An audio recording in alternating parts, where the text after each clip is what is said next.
Suddenly, as if arrested by fear or a feeling of wonder, still she stood with her colorless lips apart, while a shudder ran through her frame, and forgotten the flowerets dropped from her fingers, and from her eyes and cheeks the light and bloom of the morning. Then there escaped from her lips a cry of such terrible anguish that the dying heard it and started up from their pillows. On the pallet before her was stretched the form of an old man. Long and thin and gray were the locks that shaded his temples.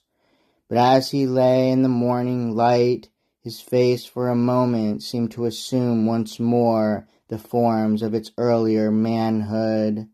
So are wont to be changed the faces of those who are dying. Hot and red on his lips still burned the flush of the fever, as if life, like the Hebrew, with blood had besprinkled its portals, that the angel of death might see the sign and pass over. Motionless, senseless, dying, he lay, and his spirit, exhausted, seemed to be sinking down through infinite depths in the darkness of slumber and death, forever sinking and sinking.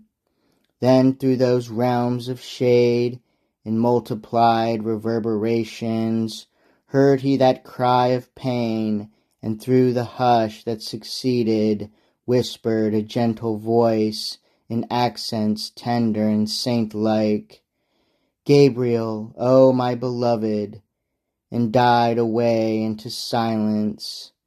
Then he beheld, in a dream, once more the home of his childhood, green Acadian meadows with sylvan rivers among them, village and mountain and woodlands, and walking under their shadow as in the days of her youth, Evangeline rose in his vision.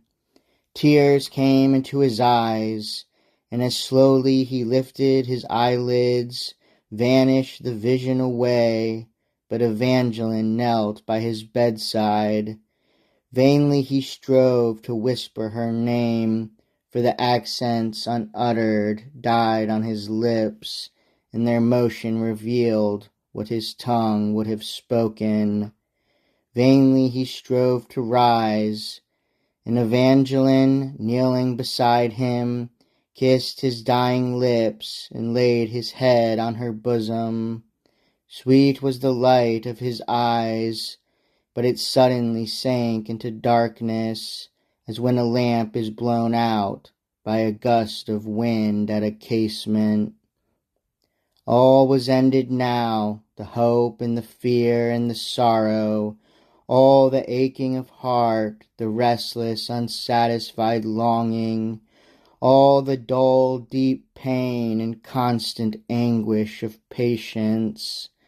And as she pressed once more the lifeless head to her bosom, meekly she bowed her own and murmured, "Father, I thank thee."